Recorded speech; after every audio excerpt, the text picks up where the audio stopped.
Zephaniah. Zephaniah, chapter 1. I am Zephaniah, the son of Cushai, the grandson of Gedaliah, the great-grandson of Amariah, and the great-great-grandson of Hezekiah.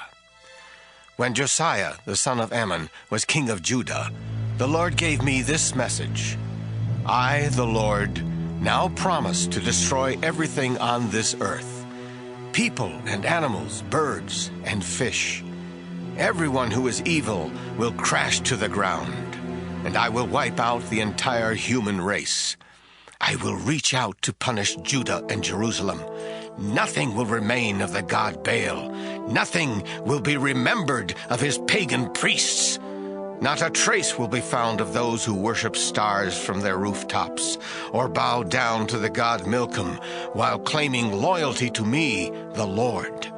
Nothing will remain of anyone who has turned away and rejected me. Be silent. I am the Lord God, and the time is near. I am preparing to sacrifice my people and to invite my guests. On that day, I will punish national leaders and sons of the king, along with all who follow foreign customs. I will punish worshippers of pagan gods and cruel palace officials who abuse their power. I, the Lord, promise that on that day noisy crying will be heard from Fishgate, Newtown, and Upper Hills. Everyone in Lower Hollow will mourn loudly, because merchants and money changers will be wiped out. I'll search Jerusalem with lamps and punish those people who sit there unworried while thinking, the Lord won't do anything good or bad. Their possessions will be taken, their homes left in ruins.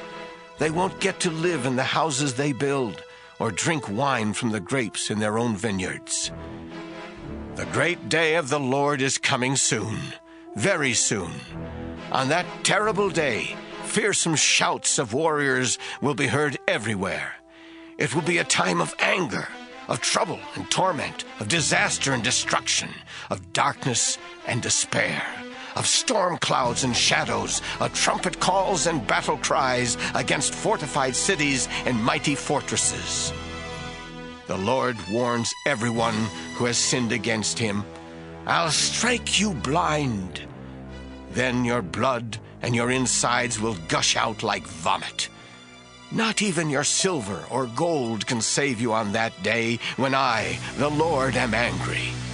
My anger will flare up like a furious fire, scorching the earth and everyone on it. Zephaniah, chapter 2. You disgraceful nation, gather around before it is too late. The Lord has set a time when his fierce anger will strike like a storm and sweep you away. If you humbly obey the Lord, then come and worship him. If you do right and are humble, perhaps you will be safe on that day when the Lord turns loose his anger. Gaza and Ashkelon will be deserted and left in ruins. Ashdod will be emptied in broad daylight, and Ekron uprooted. To you people of Philistia who live along the coast, the Lord has this to say. I am now your enemy, and I'll wipe you out. Your sea coast will be changed into pasture land and sheep pens. The Lord God hasn't forgotten those survivors of Judah, and he will help them. His people will take your land to use for pasture. And when evening comes, they will rest in houses at Ashkelon.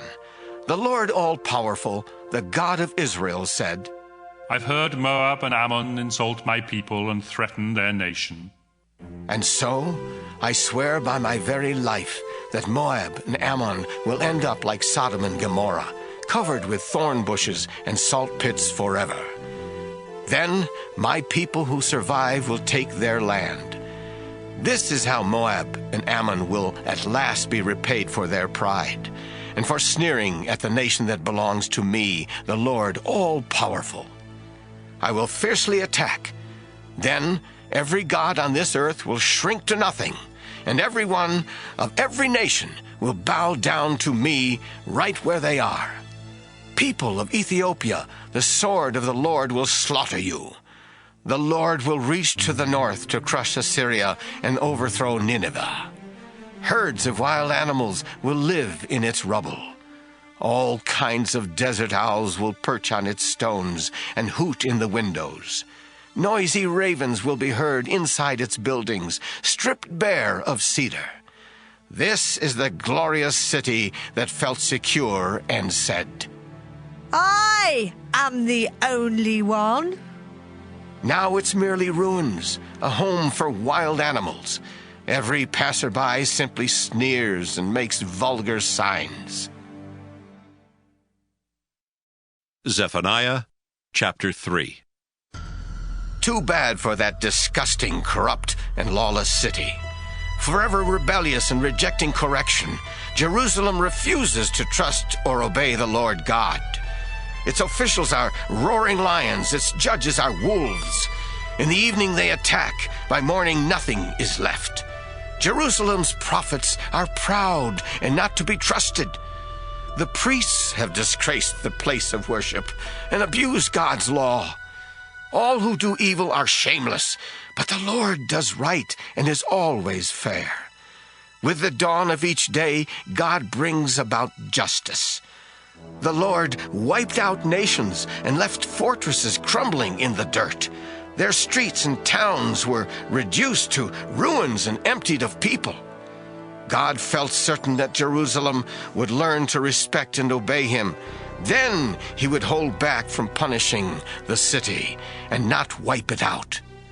But everyone there was eager to start sinning again. The Lord said, "Just wait for the day when I accuse you nations.